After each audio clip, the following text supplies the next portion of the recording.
Hey there, we're back. This is the second part of the video, and we're going to begin. We had just talked about Viktor Frankl here. We're going to begin this section about, and we're just going to do a brief activity. If you are in a group, if you're managing to pull some people together and discuss this or watch this together, I'd like you to write down 3 negative effects from stress in your life on a piece of paper. In a larger group, I put it in block letters and we shuffle it around. We might have people walking around with them so everyone can look at them, or you can shuffle it down. One time I had a paper ball fight. It was kind of fun. And then you pick it up and you don't know whose it is, and you begin to read.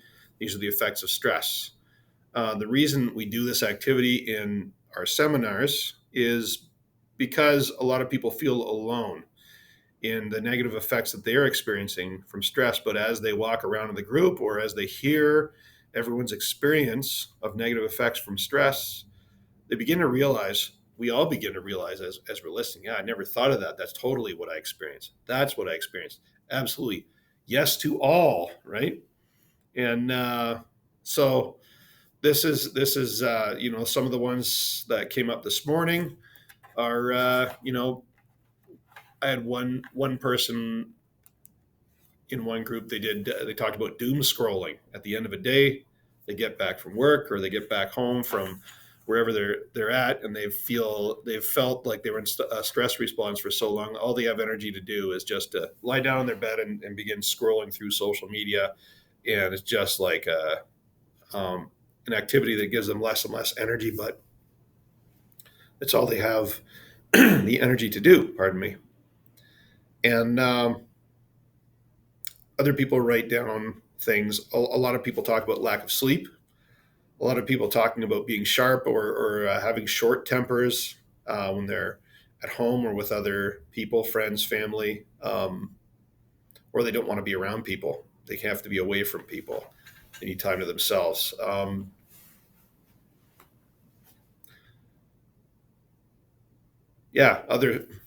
Dead air there.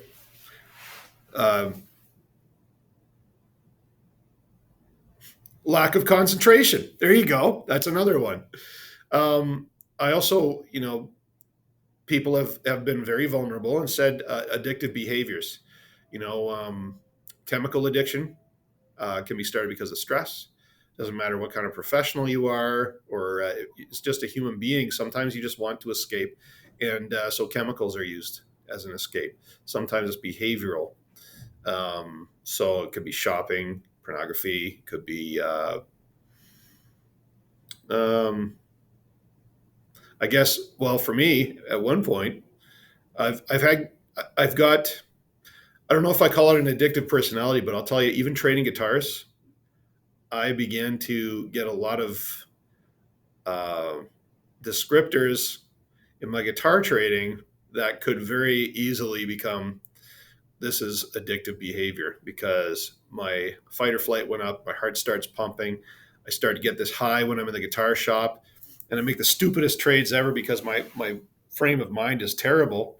And I traded guitars to the point where I had nothing left. I've got one really cheap guitar now because there's no danger in trading this thing because no one will take it, and one that's my friend's, and I'm not allowed to trade someone else's guitar. So yeah, I went in for a pack of strings, and I felt that same sensation come up in me again.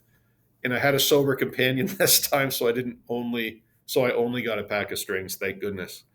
But addictive behaviors, chemical, fatigue, chronic fatigue, physical ailments.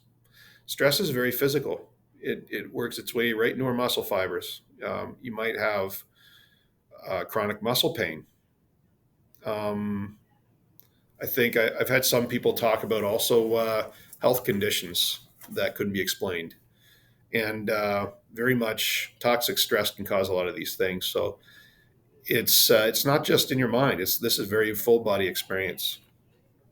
So that's that exercise there. Sorry about the pauses. That lack of concentration is a real thing. Must have got stressed there for a while. Small group exercises. Another exercise we do, and it's because it's hard to push into the positives. So we have people introduce themselves, and as part of introducing themselves, 3 things that they do well. Some people can rattle them off. Some people find it very, very difficult. You may find that if you've had a lot of negative things happen to you or negative feedback from other people, this can be really hard because as a protective part, it's easier to share things that are negative about ourselves unless it's a job interview. But I have had students in the past who did job interviews and they listed off a bunch of negative things about themselves in the job interview in an attempt to be real. And so it's easy to believe a lot of negative things about ourselves. It's harder to believe positive things about ourselves. So this might be pushing it a bit, but if you're in a group, share 3 positive things about yourself, things you do well. And if you're not in a group, just write them down. Just push yourself a little bit. If it stresses you out too much, don't worry about it. But really, it's important to think about positive things about ourselves. Positive affirmations are truly a transformational thing. And I only began those I was challenged by someone in the Heroes program. Do you do positive affirmations? Well, no. I mean, I grew up Mennonite. We're supposed to be the most humble people in the world, right? That's a weird brag, strange flex. But anyway, it was hard for me to think about positive things about myself because I didn't grow up doing that. So, see, it still makes me a little uncomfortable. I got a tick there. So 3 positive things you do well, 3 competencies or things you do well. So take a pause in the video, write them down, or share them with your group. Now that we're back, I'm assuming you paused the video. Answer these questions. Is life stressful? What are the negative effects? And you can borrow back from some of the things you mentioned before, negative effects of stress, and what are the causes of stress? So here is a little diagram. Sometimes I'll put it in my office when I'm counseling. What are the causes of stress? What are the effects of that stress? And we fill them up. What are the effects? So we're filling up some of the things. Can't go on social media, too stressful. Can't be around people, can't go to concerts. What are some other things? Lack of sleep, pauses during a presentation that were unplanned. I'm going to harp on that for a little. No, I'm just kidding. I won't. What are some other things? All right. It's real, I guess. I'm back there again. Then we'll talk about causes. Causes of the stress. People, kids, the kids you work with, coworkers, bosses, employees, spouses, partners. A lot of it's people, but also you can talk about like things are beyond your control. Lack of work, maybe natural disaster, car accident. Many different directions you can go in. So those are what a lot of people say are the causes of their stress. And one of the things I like to point out after we do this exercise, and it was a little bit of a trick, but not a mean one, we often attribute to the triggers of our stress as causes of our stress. And there's a big difference. Because if I attribute, let's say, my coworker as the cause of my stress, well, then that's out of my control. And my coworker now is able to control my stress levels. So I've taken stress and I've made myself a victim of stress because I can't control my environment.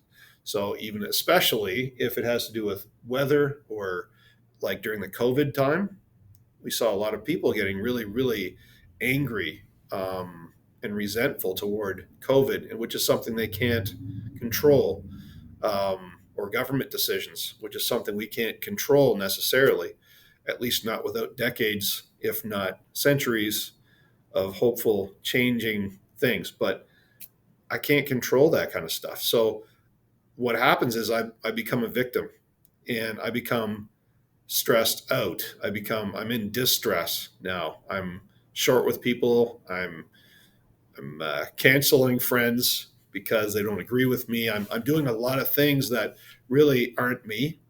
They're not who I am, but they are the effects of feeling stressed all the time, chronic stress, chronic, fatigue, whatever happens after that. So I don't want to be a victim, and I don't have to be a victim, because the true cause of my stress is not my environment. That is a trigger.